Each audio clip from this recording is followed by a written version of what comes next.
In short, there's no personal income tax, there's no inheritance tax, and there's no capital gains tax. You've asked the right question, because oftentimes people just set up a company tomorrow and immediately think, I've got a company in Dubai, I don't pay tax. It's an open city. Everybody's looking to work with somebody else because it's very pro-business there. Brits, and because of the massive attack on the non-domiciled clients, they're exploring leaving the UK, and Dubai is very much one of the countries they're considering. Honestly, the cost of living, and this is where we're seeing a lot of people relocating, particularly from Europe, where they're quite frustrated with what's going on, the cost of living and the taxes and government policies being introduced, etc. And then they come to Dubai and realise, it's actually, I'm not paying an awful lot more, but I'm getting a lot back for it. Hello, welcome to this episode of SRLV's Not Just a Number. I'm absolutely delighted to be joined by Jamie Harvey of Rosemont Partners, a corporate service provider all the way from Dubai. Absolutely thrilled to have him here. Welcome to the show, Jamie. Maybe I'll start off by asking you, Jamie, tell me about your journey to Dubai. How did you end up there? Good question. I get asked that often. I'm there 8 years now at this stage. Wow. So that puts it into perspective. It's been a while, and it all started when I was 20 years old. I went on holidays there. Okay. Went over, stayed with a friend who was living in Marina at the time. And I vividly remember to this day going out into his balcony and looking down the middle of the marina where the boats come through and just thinking, this place is awesome. I really, really loved it. It just stood out. It just seemed a little bit different. I'd done a lot of traveling across the US and Asia just previously before that. But this place in particular stood out like an environment that had a lot of opportunity. Of course, the sun was a huge thing coming from Dublin, Ireland as well. That was a massive, massive bonus. But I was in the middle of my life where I was trying to decide what I wanted to do and where I wanted to go. And the person who I was staying with, who I actually now work with over in Dubai, he pretty much gave me the ins and outs of how to go about coming back. You know, 20 years old, you're quite young. Dubai was on the map for a lot of people, but at that time when I was making the decision, a lot of people were usually going to Australia or to Canada. And so when I said I might go to Dubai, I kind of got the... And what did your family think? Supported it completely. It was more of a case of, all right, well, how are you going to get there? Because I was in a bit of a sabbatical at the time, and I went back to college, so I had to go back and figure out how to work 2 jobs to fund college to then get myself back there. But it was a main kind of goal of 3 years of completing my degree. And then on the 3rd year, once I finished, I got the call. I got the nod immediately from that person with whom I was staying with. He had actually set up his own company out there as a joint venture and went in to work with his partners, which were setting up companies for small, medium enterprises.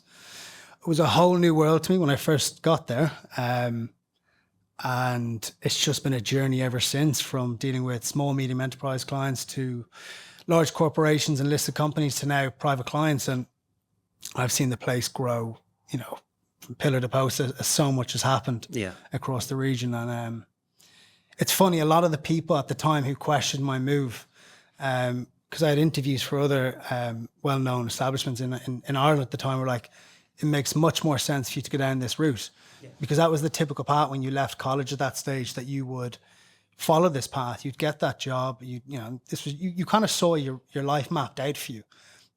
Whereas Dubai was up and coming. It was an aggressive city being built rapidly. Rapid expansion, very competitive. 20 years old, 23, 24 years old at this stage. It was like, you're obviously going to take that other road, right? In Ireland. I was like, I'll book my flight.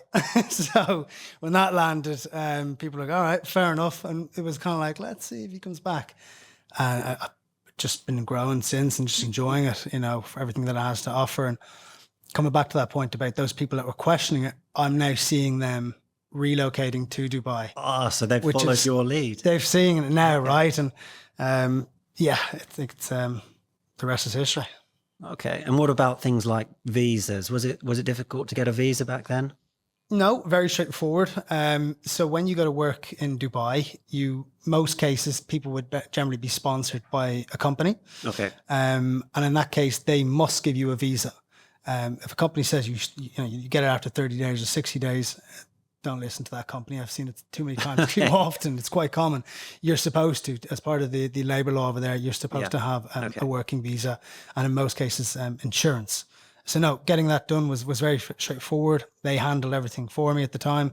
They looked after the usual kind of process, which is getting your medical done, the biometrics, the routine checks, and it was quite seamless. I was quite impressed. You kind of picked up and.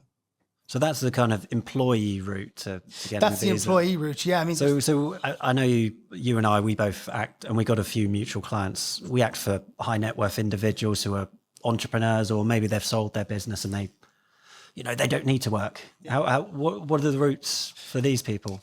There's so many options now at this stage. So before when I moved across, the real only way was getting an investor visa or an employee visa at the time. But now, post pandemic, to be honest with you, what's happened now is you've got these golden visas, which are incredibly popular now at this stage. They can be obtained in several ways. The most common route is through an investment. So you can buy a property in the UAE. As long as you paid up to 750,000 dirhams, you'll be eligible for a 5 to 10 year golden visa. And that allows you to immediately... Can you just let us know how much a dirham is compared to a pound? That's a good question. I'll need to check that one now. That's about £200,000. Arguably. I'd need to check that now. I'm sure people are listening right now thinking that's absolutely incorrect. But it's give or take around that. We'll get that checked. So 750,000 dirhams, they pay that off and they'd be eligible for a 5 or 10 year golden visa. What that allows... Like this, you've been living in Dubai so long, you can't remember what the other currencies are. It's quite bad. You get used to it. You honestly get used to it. For a period of time, I was always checking it to euro. At the time, coming from Dublin, and I was always like, "Oh, that's very expensive." And then eventually, it just became, "It's actually okay," because you consider the local currency versus back home, and that allows them to immediately sponsor their family, which is really important because of the primary investor. They can sponsor their wife, they can sponsor their children. The other alternatives, they can make a deposit into a bank account, into one of the local banks there of up to. I need to check this in pounds, but it's 2 million dirhams and hold that for a certain period of time. They'll also be eligible for a golden visa.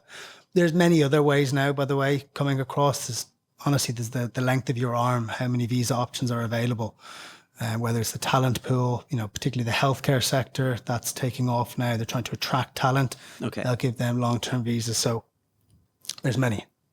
And how do these families arriving into Dubai and they've been living, say, in the UK before, how do they pick the right location? Because, I hear about all these different parts in Dubai. There's the, downtown, you can go to the Palm, you can go to Arabian ranches, there's Dubai Hills, there's so many different areas, and they're just, they're words that we don't, we just don't understand them. How do you choose?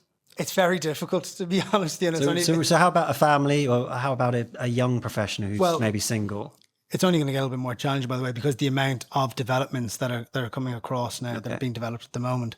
It comes down to, if it's a family, you obviously want to situate yourself reasonably near the office if possible, if you're going to be going and commuting, but also somewhere which has a community within it, which has the likes of, your malls, which are your shopping centres there, hospitals that are nearby, entertainment centres, etc., particularly when it's around the summertime. Having these little things around you are quite important to the quality of your life. And most communities, not nearly all community, are now being built on these bases that they'll have a school within it, they'll have a hospital within it, they'll have a mall within it, they'll have a golf club being built around it. Some of them are now having, concerts and stadium halls being built around it. So Arabian ranches is definitely one that's on the tip of most people's it's on the the tip of most people's tongues if they've got a family. Estates is another one. Palm Jumeirah is a huge one. So if I understand correctly, in Arabian ranches, you can actually get a house with a little garden. Which appeals to some Brits who are moving over. A lot, especially a huge amount. You got Damak Hills as well. They all have gardens as well.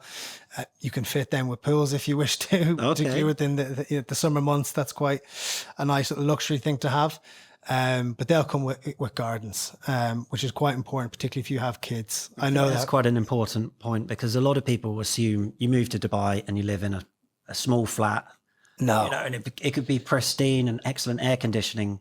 But actually, the more I was talking to people like yourself, I realized actually, you can get a bit of land and an actual house. Well, that's it. If you look at, and for those that are familiar with Dubai, if you look at where the World Trade Center starts, right up until around the Marina territory before it kicks on to Abu Dhabi, a lot of that is built in high-rise towers, apartments. There's villas along the way that are being developed.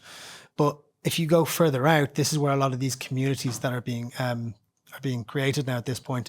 And this is where a lot of family houses, townhouses and communities are being created. So further out a little bit more, it's just taking into account that your commute into the city centre is going to be a little bit more. Okay. And how do you commute? Is it by car? I have a car there, but we don't use it, unfortunately. Okay. We use it on the weekends, but for the reason being is getting to the office versus where I live, it makes more sense to either walk or go on the scooters. Okay. And so that's an electric scooter. An electric scooter, yeah. They're quite and common. Is that quite there. common, or is very common? Very common. There's several different businesses that will have their own set of branded scooters along what's called the boulevard. Okay. Which runs through effectively downtown Dubai, near to DIFC.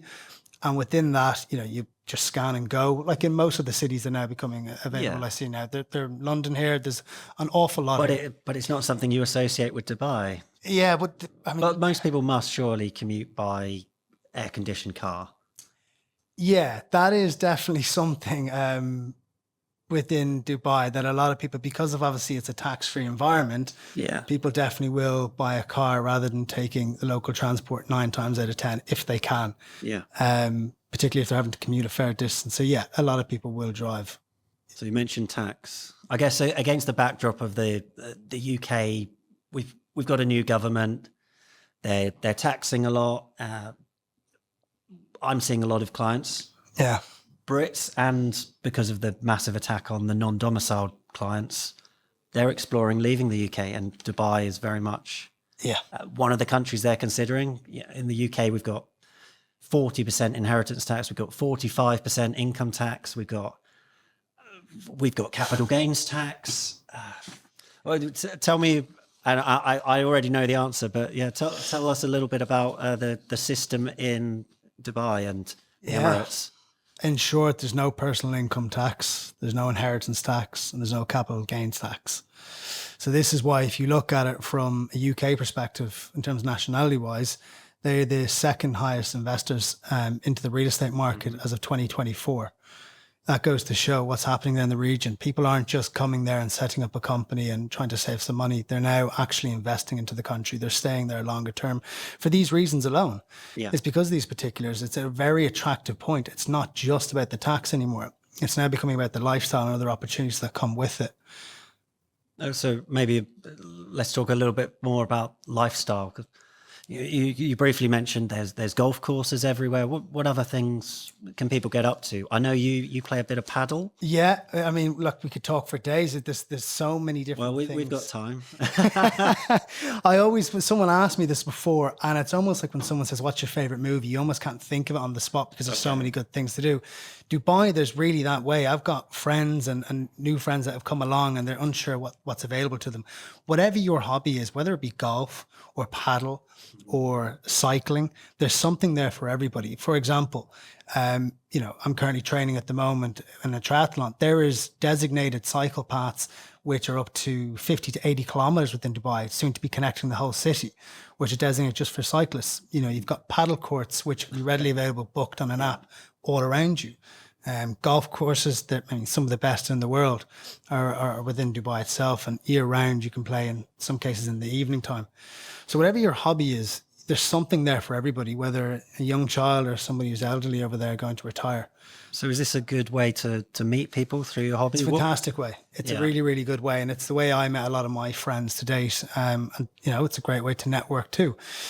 People often say, because the place is so busy, and sometimes it's less transient than it used to be. Yeah. But the best way of meeting people, like-minded people, is to become a product of your environment. And that's simply putting yourself in positions where other people are going to be. And that could be going down and playing golf at an industry event. You don't have to go, well, I don't know anyone to play golf with. There's industry events happening all the time, which may be suitable to what you're doing over there as a service offering of some sort.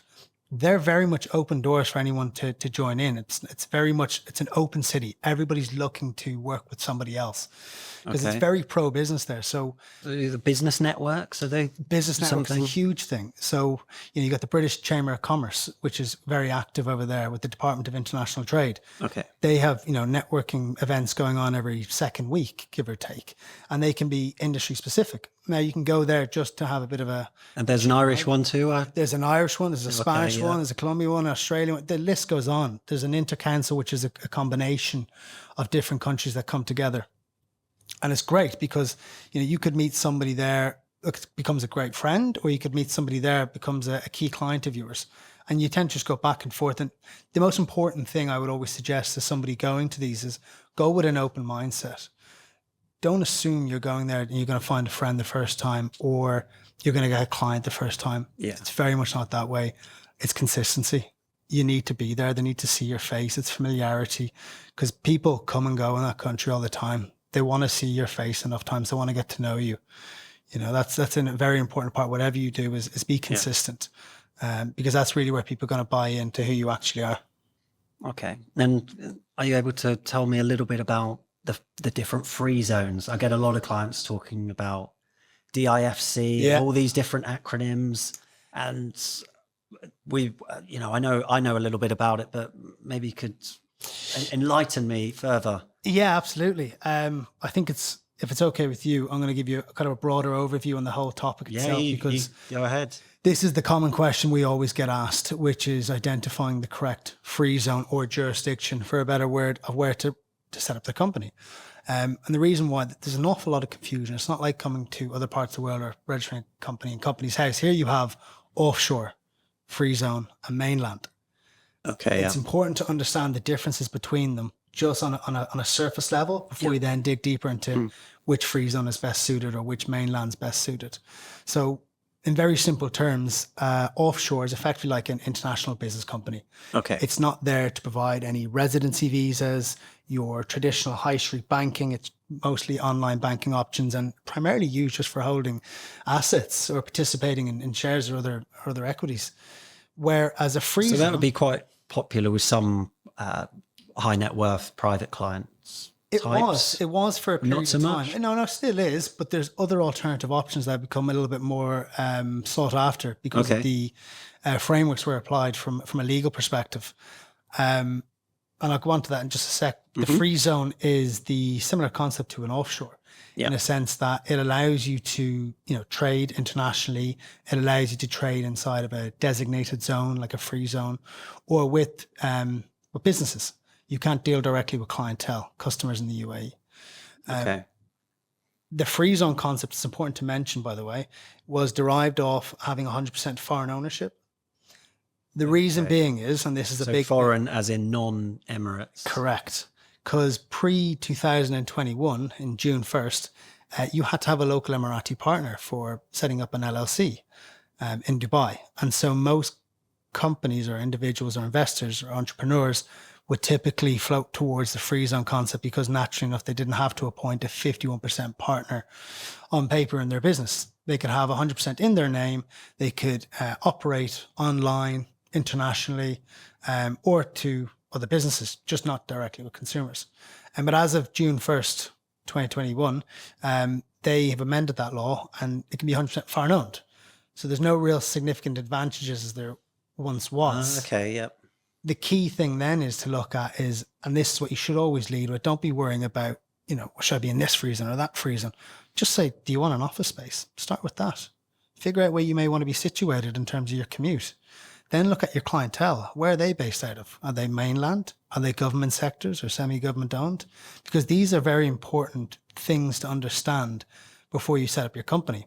Because you may have said, I want my company in this particular free zone or this area. And then we go in a little bit more and we do an assessment based on, well, what's the plans for the company to be set up now? Or, well, it's only quite lean now, but in 3 years, I want to be here. you need to look at scalability. Okay. Because if you're inside a particular geographical area, call it a village or town, Yeah. you can't just go off somewhere else because it's a different government department. So ultimately what would have to happen there is you would stand back and look at who your clientele are, where are they based out of, and what's your plans and projections for the future. Based on that, you make an assessment on which license is most suitable. And are there about 40 of them? There's over 40 free zones. Okay. There's 7 Emirates amongst those 40 free zones. Yeah. Within the 7 Emirates, you have 7 different mainland or economic departments. A mainland company, the advantage of one of those allows somebody to import and distribute their own products, allows them to operate locally within the mainland, complete freedom, flexibility, and tender for government projects. They're the main kind of key things to understand. Free zones, now this is where things get a little bit trickier. Okay. I look, doing this 8 years plus now, and I see people all the time saying, I heard this free zone, or this is the cheapest one, or this one does that. It's important to understand, again, from a free zone perspective, where do you want you to be situated in terms of office space? You've also got to look at factors of allocation of visas, because how it typically works in there is, let's say you want a number of staff under your company, right? You want 10 plus staff, 12, 15 plus, whatever. How it typically works, rule of thumb, is 80 square foot per visa allocation. May not be an important factor for somebody on the onset, but 2 or 3 years down the line, it can be an important case when you want to hire all these people. But that particular free zone, which was cheap and cheerful at the time, doesn't actually have the infrastructure to facilitate that allocation, right? So so you have to look to the future. You've really got to keep an eye on, what's your business? Where do you see it in a couple of years? What's the exit strategy plan? And then make kind of... And I guess that's part of your job, is making sure you ask these questions of the client, of the entrepreneur, Absolutely. to make sure that they're not shooting themselves in the foot by picking the cheapest free zone. Absolutely. If you pay a little bit more, but you're going to tenfold back every single time, it's really important. It's never a one size fit all when it comes to this stuff here, because there's so many different options. It's important to keep things as vanilla as possible. Keep it straightforward. You don't need to overcomplicate these things. Often, too many times, people come to us saying, I've been told this, I've been told that. Or worse, they're on ChatGPT, aren't they? Yeah. This is the one I actually had to check it myself. I had set up a company in Dubai, and it was coming up, 51% local ownership. I thought, well, that's putting the fear of God into people, because that's just incorrect. You don't pay any corporate tax, all these different things. I was like, this is very misleading information. And unfortunately, there is providers there that are still coming to terms with, they may not have the full knowledge of the overview of the UAE itself, because there's so many moving parts now. The region's becoming a lot more sophisticated, particularly with the financial hubs. Amongst that, people get confused. The financial hubs there now are your Abu Dhabi Global Market, commonly known as ADGM, and the Dubai International Financial Centre. Now, how these two free zones... The famous DIFC. Famous DIFC. That's the one everyone knows. Yeah, it's got a solid reputation. Its inception was in 2004 as the first financial hub. The most unique point about that free zone amongst the rest, and ADGM included, is the framework in which is applied is English and Welsh common law, whereas onshore you have the local courts. So the typical client that you might see setting up in likes of DIFC or ADGM is either in terms of industry sector, could be likes of a bank or a regulated entity of some sort, because you have your Cat 3C and Cat A and Cat 4s, for example, that have to be in a regulated jurisdiction, and they offer those permits and approvals. You would have your tax and auditing firms from time to time that are registered there, and your law firms. And providers like ourselves. We're one of 2 at this stage as we speak today that are independently owned, present in both financial jurisdictions, the DIFC and ADGM.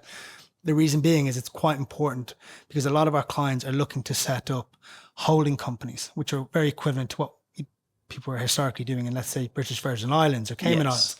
We used to do an awful lot out of there, but they're all now redomiciliating into UAE, into ADGM or into DIFC. So, people do look at DIFC. People jump on the call a lot of the times, go, I need to go there. Okay, but just take a step back and again, come back to the basics. But is this because they're getting their advice off AI? Yeah, it must is it a ChatGPT or a Google search and it just says DIFC? It's just word of mouth. People just say this because they've heard of somebody else, because the kind of clients that are coming through are all sitting around the same table together and all have structures generally held out of there. It's quite common that you'd have a high net worth client that would have a holding company set up in one of these jurisdictions, which would actually then own the operating entity out of another free zone. Okay. So that's important to know that you can have a 2-tier structure, and then you'd have your visa underneath one of these companies perhaps. But Okay. it's really important to assess, because more times often, and it's not only that, your business activity may not even be available in that particular free zone. So you need to assess that too. Okay. So it's So setting up companies, it sounds complex, but it definitely sounds like you know your stuff. So yeah, that's good. it's made out to be more complex than it needs to be. But once you simplify it and just understand your business model a little bit more, and where you want to be situated, And you're okay. Can we talk a little bit about corporate tax? Because for a long time, Dubai, super famous because there's no tax. And we know there's no personal tax whatsoever. You know, there's no income taxes, no capital gains tax, no inheritance tax. Brilliant if you want to save tax. It used to be that companies didn't really pay tax, but now they do. Am I right? You're correct. Yeah. Recently introduced, and still going through its infancy stages at the moment, I would say. Okay. For sure. People understanding how it's applied to them, whether or not they need to register for it or not. Brought in at 9% on anything above. Not bad, is it? Not too bad. People definitely sniffed the nose at it for a minute, but that's just because they were used to not paying it before. Yeah. But before, you also had other requirements, such as local partners, etc. So I think when that local requirement got removed, everybody knew this was around the corner. What was the threshold for it? $100,000 is the threshold. So anything above that, you'll pay 9% corporation tax on. Okay. And again, this is the most important part to make note to everybody, because recently just there, the Federal Tax Authority actually issued a waiver to all companies in UAE. Okay. Because they're issued fines of around $2,700, give or take, 10,000 dirhams. The reason being is a lot of businesses which are set up, whether it be offshore, whether it be a free zone or mainland, didn't register for corporation tax. They thought, well, it doesn't apply to me. I'm in this free zone, or I'm in this jurisdiction, or I didn't reach that threshold, so I don't need to. Okay, so there just wasn't a lot of understanding. Correct. Okay. And really and truly, you have a 3-month period from the time when license is issued to make that registration. Otherwise, you get a fine. And so I think the FTA, the Federal Tax Authority, realized that and then was like, okay, let's go back and there was a waiver issue, and so obviously going forward now, it's just important that everybody has that completed. Okay. And how does an individual become tax resident in Dubai? Because I know you're talking about the excellent lifestyle you have there and the business friendly environment, and sometimes people do want to save tax, and that's why they're considering it. Yep. So how does someone become tax resident in Dubai, or the UAE more generally? You've asked the right question, because oftentimes people just set up a company tomorrow and immediately think, I've got a company in Dubai, I don't pay tax. Yeah. Okay. Well, I see it from the other way around. We've got a lot of people saying, "Oh, I'm resident in Dubai. I've got this thing in my passport. It says I'm resident in Dubai." They're still UK tax resident. They're still supposed to pay UK tax. Where you spend most of your time half the time. And that they don't take that into account. They go, I've got a company in Dubai, so I don't need to pay tax. Absolutely not the case. Anyone could, within reason, anyone could pretty much become a resident of Dubai tomorrow. It's very easy. Becoming a tax resident is a different conversation altogether. You've got these 2 different certificates issued from the Federal Tax Authority. Mm-hmm. You've got your standard tax residency certificate for international purposes, which means you need to spend at least minimum 180 days there within the UAE, or up to 183 days within UAE. Mm-hmm. Not just that, you need to be able to show proof of residency, that you are a resident of the UAE. You'll submit a copy of your Emirates ID. You'll submit a copy. So how do you prove that you're resident in? Well, in UAE? Yeah. Your typical documents issued from the government, which is the residency stamp that you'll get. You'll get your Emirates ID. You'll need to show proof of address. So your tenancy contract. Proof of address. Okay. You need to have that. You'll have to have a certified utility bill. It's quite confusing sometimes when we talk about residents, because we've got visa residents, we've got tax residents, and then we've got the place where you actually you actually end up living. Yes. They're all residents. Yeah. So I guess no wonder clients are getting really confused and going around in circles. And you can't just go to one area and just get this information. That's one of the challenges people face the most, I find, when they come to Dubai or UAE, broadly speaking. There's no real centralized system for this that as a one-stop office where you go and just get everything done in one place. Immigration will be separate to the Federal Tax Authority, which will be separate to the Land Department, which will be issuing your tenancy. So there's all these different moving parts. So having someone on the ground to advise you on those is really, really important. You'll also need things like your personal bank statements of up to 6 months from a UAE account showing you actually got paid a salary into there. They're quite important. Okay. And then once you get that, you can become a tax residency certificate, but you have to apply for that every year. You don't just get that 1 year and that's you good. And then you're finished. You have to apply every year. Yeah. And I suppose it's interesting because I'm advising, I advise on UK tax all the time. That's what I do for a living. Yeah. And, it's all good moving to Dubai and spending time there. But a lot of times high net worth individuals, maybe they're entrepreneurs who are talking about moving to Dubai, they don't realize that they've got to break UK tax residency. So we've got the statutory residence test, and you've also got to think, is your spouse going to join you?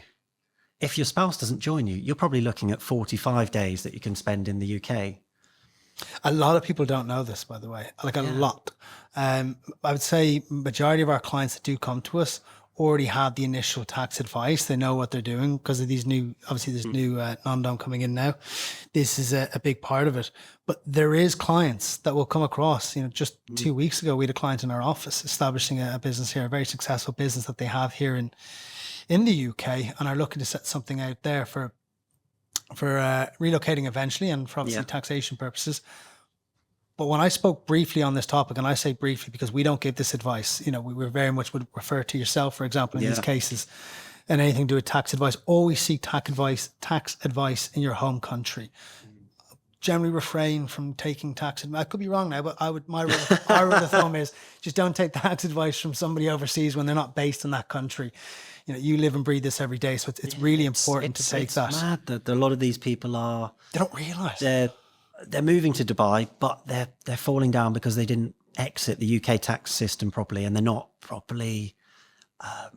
They're not being advised on how many days they can actually spend back. This guy who I was talking to recently, he's only got 45 days because he's leaving his wife behind in the UK. He's going to have accessible accommodation because his wife has to live somewhere while she's staying behind. She didn't want to move. All her friends and everything are back in the UK. And then because he spent more than 91 days in the past 2 tax years, he's down to 45 days, counted at midnight. It's pretty tough, isn't it? It is. And if he spends 40 of those days working, he triggers another tie and he's down to even fewer days. So it's a disaster. People don't have that information readily available. Now, he has his own company. Okay. Now, the problem with his own company is there's this concept of central management and control. I don't know if you've come across it. Yeah, it's popped up a couple of times. The problem is if you've got a one-person sort of company and you're the only shareholder, you're the only director, you create a real big tax problem if you move the residency of your company outside of the UK. And central management and control is all to do with where the board meetings happen, where the brain of the organisation lives.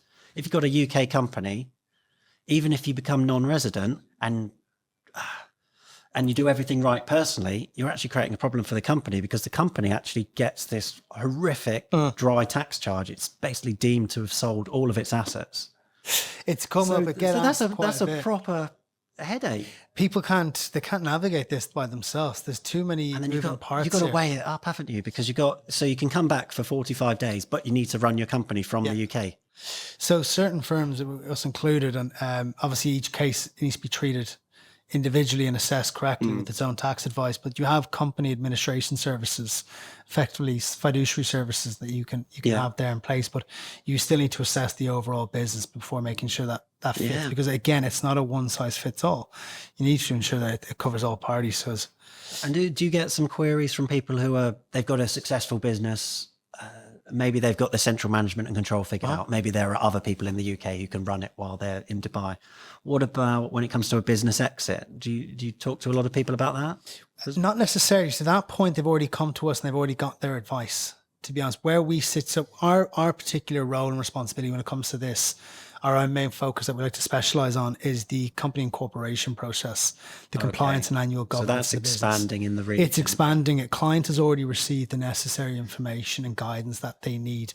Now, where they haven't received that information or guidance, we kind of pull the handbrake for them a little bit, for a better word, to be honest, because there's no point kickstarting this because they've already told us their plans and objectives.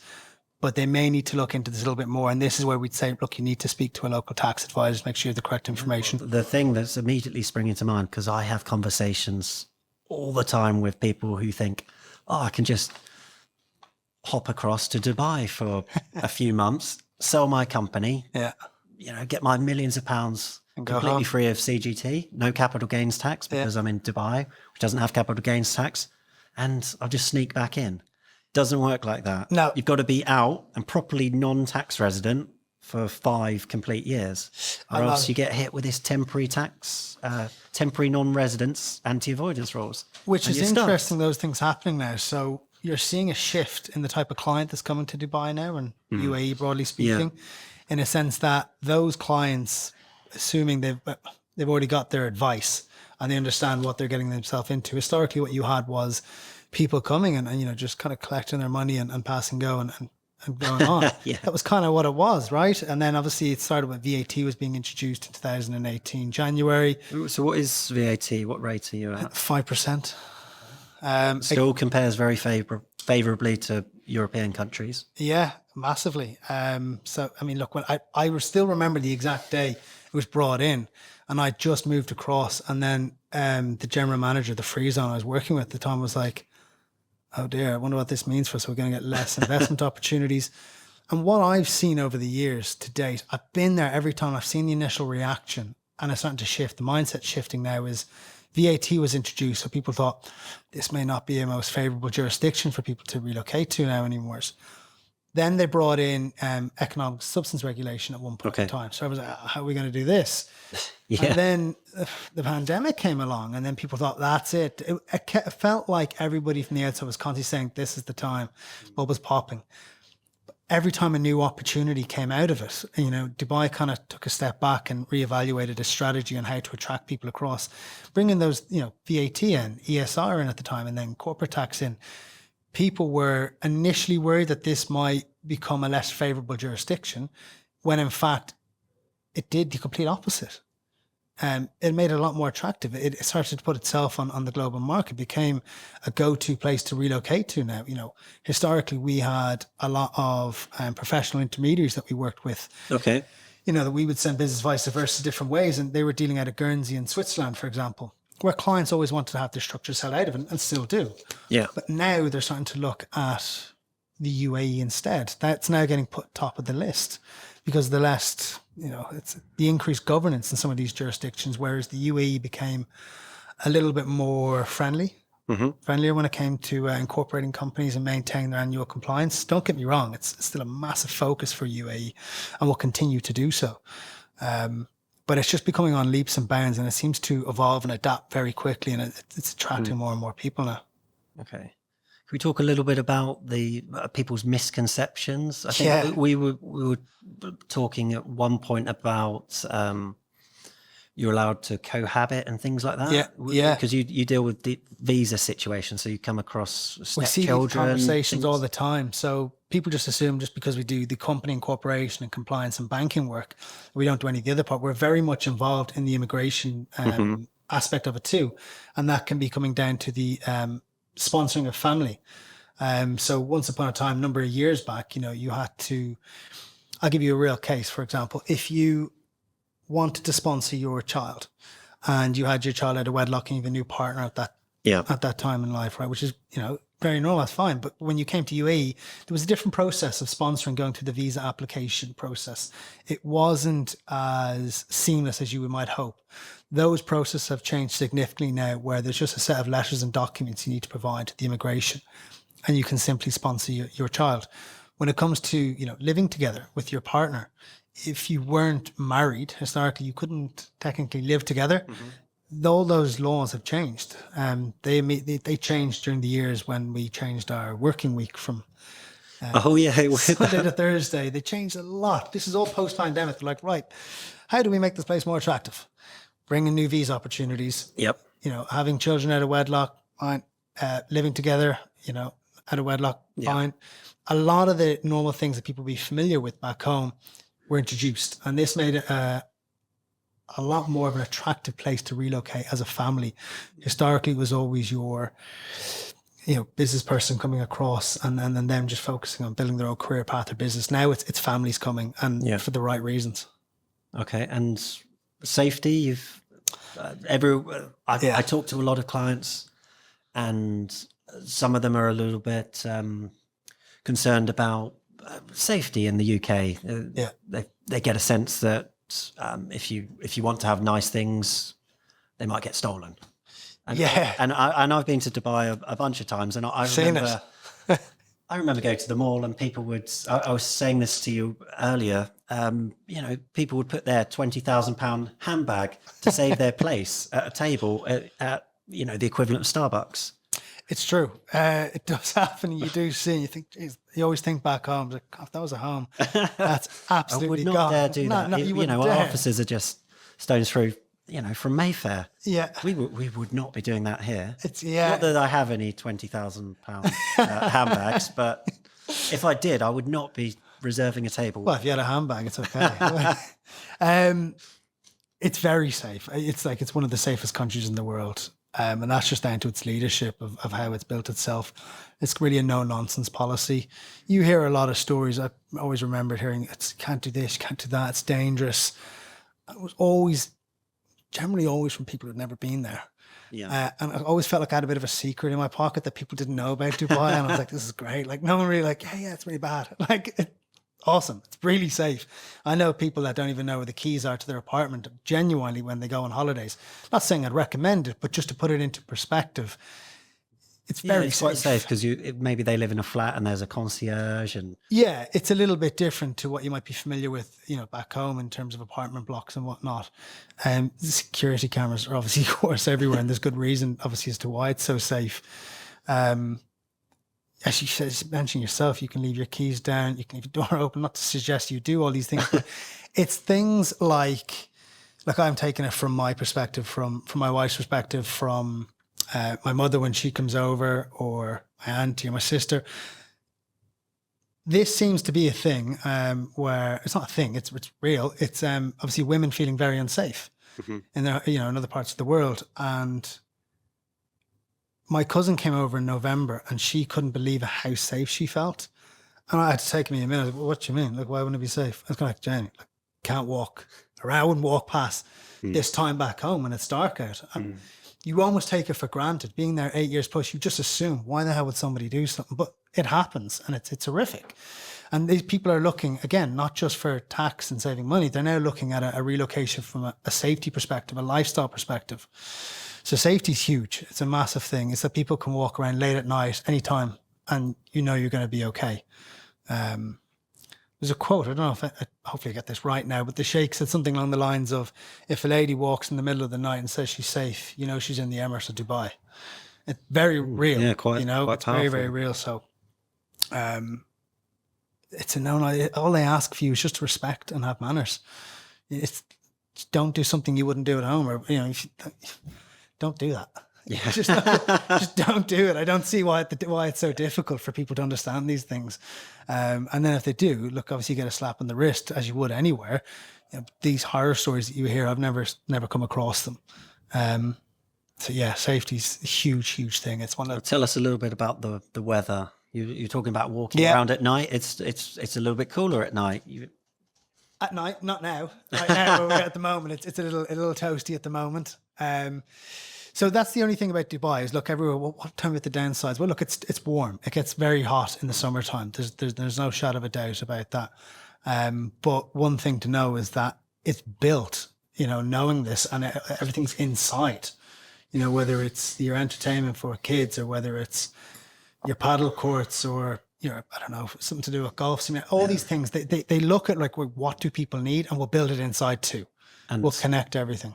Well, not even things that people need. I holiday last time, ski slope indoors in the mall. Absolutely brilliant. My son had an amazing time. It's brilliant. I'd actually never been to until earlier last year. It was the first time to get lessons because I was going on my first skiing holiday in Austria.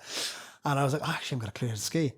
I'm in the desert. Yeah. Where do you go? Ski Dubai. It was brilliant. Of course. Fantastic. I mean, where else? Yeah, it's pretty incredible. I went with my mum as well. She was over at the time, and we went up and got lessons together, and it was fantastic. So they do look, it's kind of like they just scan the world, is my kind of feeling. Yeah. And go, that's good, don't like that, build that, that's cool. Yeah, they'll probably need that.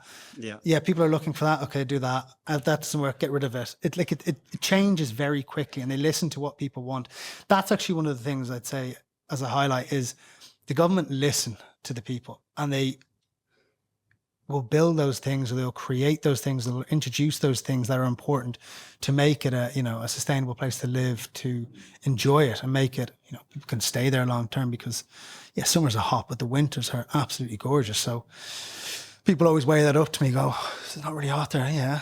It's not really wet back home in the middle of December. Yeah. You're not really going out so much, are you? No, well, same here. So that's the way I always kind of dealt with it.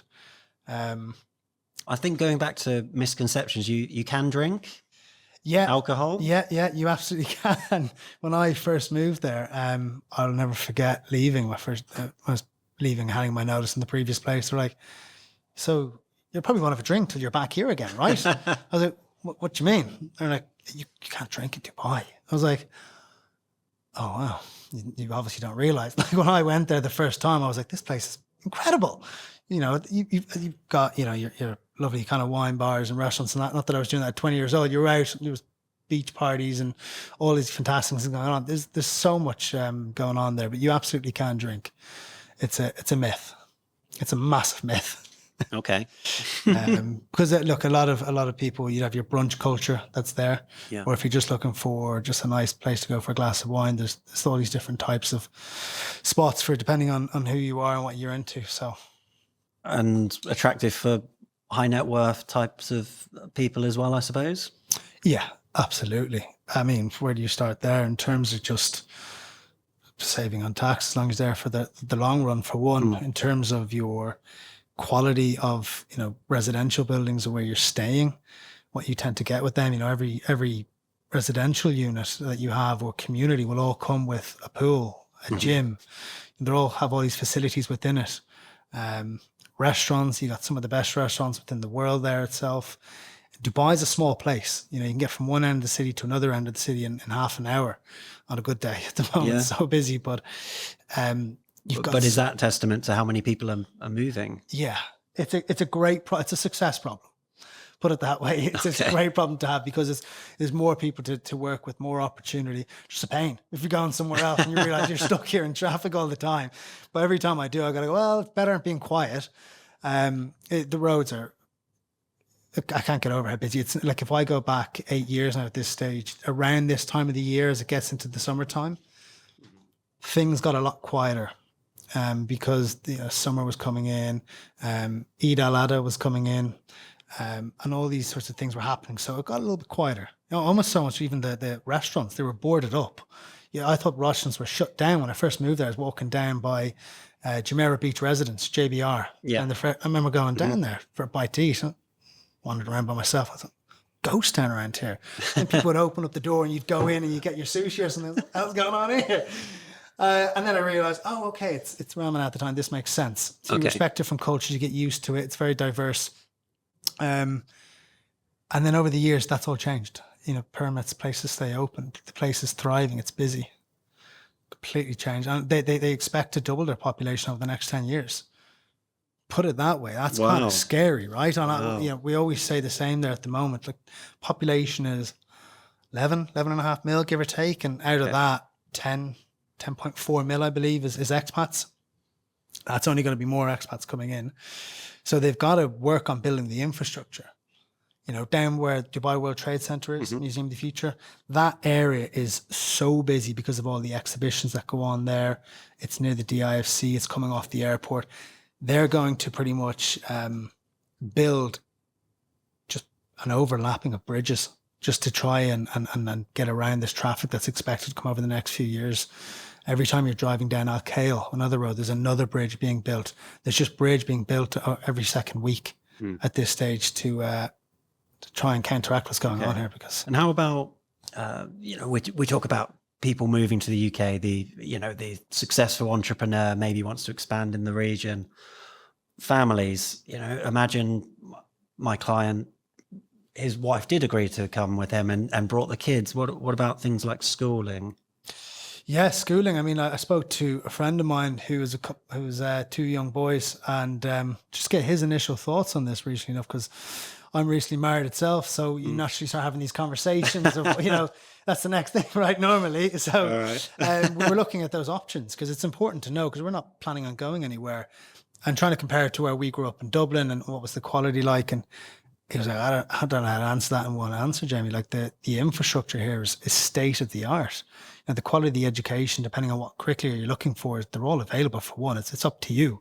But your typical British school would be, you go in there and you look at the amenities and facilities available for kids and children. It's incredible.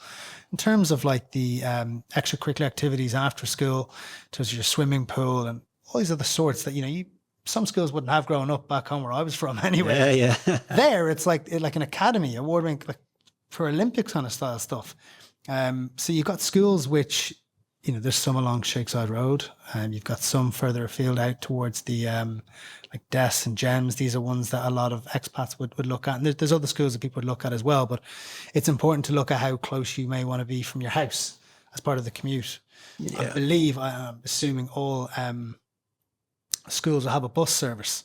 Wasn't so common in Ireland, but here it is in Dubai. It's kind of part and parcel with your fees, generally speaking. Okay. So that's important. What about fees? Is it quite expensive, I presume? Yeah, check that too. So, and I should have done my currency conversion before I jumped on this, but we can check it afterwards. It's you're looking ballpark between 30,000 dirhams to 100,000+ dirhams, depending on the quality of the, and that's per semester, by the way, per year. But I suppose you're saving so much on tax that. Yeah, there is that. You are saving a lot. And look, I always thought Dubai was a lot more expensive compared to other parts of the world. But as the years have gone by and I started coming to London or to Dublin and other places, I'm like, to Spain and New York, and I was like, this is starting to work out as the same sort of meal that we're buying in Dubai. And yeah. I was like, this is different. It's not as expensive as people make out, is it? It's not anymore. It's honestly the cost of living. And this is where we're seeing a lot of people relocating, particularly from Europe, where they're quite frustrated with what's going on, the cost of living and the taxes and government policies being introduced, etc. And then they come to Dubai and realize, I'm not paying an awful lot more, but I'm getting a lot back for it. Whether it's going out for a nice meal or whether it's the quality of my home that I'm staying in. Like people sometimes, I've got friends that live here that always ask me, generally, rule of thumb, happy to say, what do you pay on rent?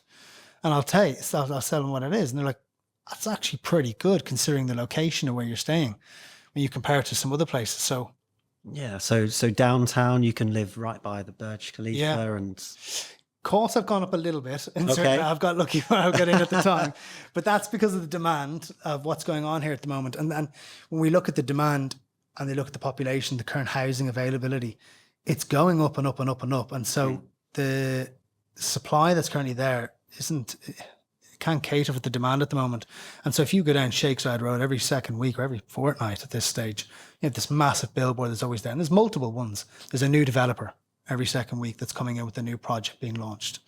So there's incredible opportunities there for getting something if you're planning in the end of the year or for next year, wherever you may be, because some of them might be an investment unit for yourself or, for somebody else. But if you're looking at some of these communities that are being created for your family, what I would suggest there is rent somewhere for a short period of time that you're happy with. You've heard there's a nice spot, Arabian Ranches or Emirates Hills or something like that, the Palm, knowing you're going to move into this other property because some of these communities being developed by some of your tier one premium developers, state of the art. I mean, state of the art. I went up to one a couple of months back when the weather was a bit better to bring the dog for a walk to find a bit of greenery. And I remember that's another thing. You can have a dog. In Can I your have a apartment, dog? in your rented apartment. Yeah, a little Freddie. We have a little small dog there now. 3 years now at this stage. So, yeah, no problem having dogs over there. In fact, facilities. I could talk for days on this, by the way. Well, why not? I'll shoot myself in the foot here. I get a bit of slack for it. Sometimes when I talk about it back home, you realise I'm away a while now at this stage. Because people, I get asked this as well from clients. So it is an important thing to discuss is people do have pets. And when you have pets, they're part of the family, right? And it's an important part. Yes, you're coming to do business. You are coming to build a new life, but you have an existing life that you need to transfer. And as part of that is your pets. Yeah. How will they be treated? What's available for them? And look, I'm in the office 5 days a week. My wife, she's in and out of studio. She's a Pilates instructor a couple of times a week as well. So we don't like leaving by himself. The daycare that looks after dogs over there is like a resort. It's the only way I can put it, right? I mean, they get collected. Okay. Yeah, no, we're on So holidays. your dog is living a better life than a lot of Sometimes people. when I go on holidays, I think he's having a better time because they send us photos and videos and like, they'll just say, can Freddie swim today? Like there's a pool and he's in with the vets and then, that's that. He's out and about and they'll play games with them and they'll send you footage and everything. They said one thing to mention while I don't go off track here is everything's WhatsApp folks over here. Everything, whether you're doing business based or just whatever. You set up a WhatsApp group for the dog. You'll get full access to cameras to see him at night. Like if you're paranoid, maybe that's why they introduced it. I don't know, but get told to get all these different things, and the quality is pretty incredible. They collect them every Monday morning and they drop them off in the evening when I'm back from the office.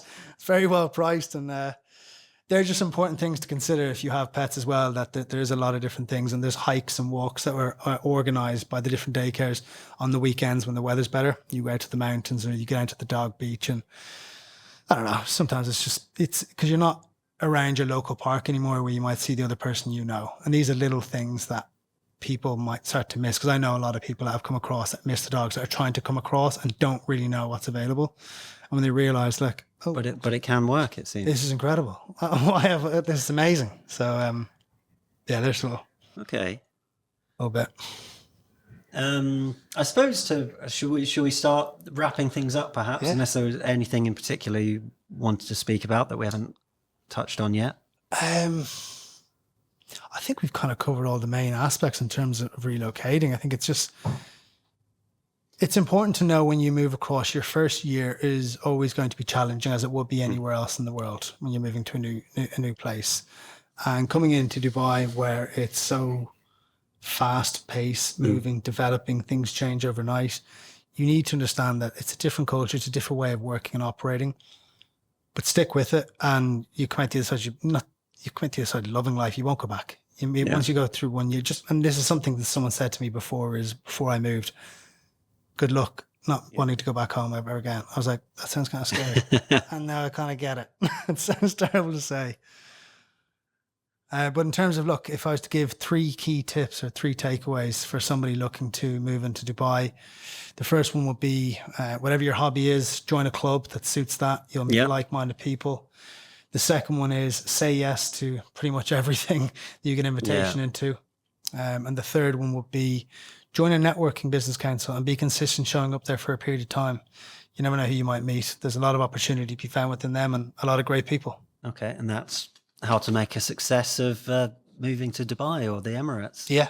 I suppose from my perspective, I'm always thinking about tax because I'm a bit sad like that. But you've got to make sure you exit the tax system in the UK properly. So stat res test. So if you're only allowed 45 days back in the UK, there are these things called exceptional circumstances that HMRC will allow you. Say, oh, that's okay. But I actually was having a look at the guidance, and it's so strict. So imagine you're in this situation where you're only allowed 45 days back in the UK. You get a bonus 60 days if an event occurs that prevent you from leaving the UK and it's exceptional and the situation is beyond the individual's control. And I've got an example here from HMRC, and it's on her boat journey home, there is an explosion in the engine room. Emergency rescue services attend the vessel, and Anna is found unconscious and badly burned. the emergency services must make a decision to airlift the individual to a specialist burdens unit in the UK, where she remains for 5 months. The individual returns to Denmark as soon as she is discharged from hospital. That's allowed as exceptional circumstance. That's allowed. That's allowed. Very little else is. It's that severe. And there's also there's only one bit of case law on this. And it's anonymous because it involves some quite tricky family details. But Yeah. the taxpayer is a UK citizen, domiciled in the UK, and she moves to Ireland. Yeah. So not Dubai, but the same principles apply. The taxpayer's twin sister, with whom she was very close, was having severe problems with alcohol and drug dependency, and was in this custody battle over her children. And the taxpayer said that she was threatening to commit suicide. The courts actually found that was not an exceptional circumstance, because she felt she had a moral obligation to stay in the UK to help her twin sister. HMRC and the courts decide that's not enough. So this is how seriously the UK tax authorities take residents and making sure that you adhere to the number of days. I think that's the key takeaway, is the number of days. Number of days. And having the balancing that with the ties. central management and control of your UK business, if you have one, and making sure you're out for at least 5 tax years, Yeah. or 5 years, in fact, so you don't fall foul of all these anti-avoidance rules. So there's 3 things you need to think about from tax. Yeah. And if you don't get advice, you're really going to struggle. But likewise, when you arrive in Dubai, you need advice on the visas, you need advice on the free zones, you need all kinds of advice There's on always areas. something. So There's always something. I think it can be tricky, but if you get advice, you'll be fine. I agree. I absolutely agree. And it's having yourself, and I think myself and our team too, is to be able to, jump on a call at any particular time, because yes, you're set up or you've got your advice, but things do change, and having somebody just to quickly just help you at any given time is really, really important. Well said.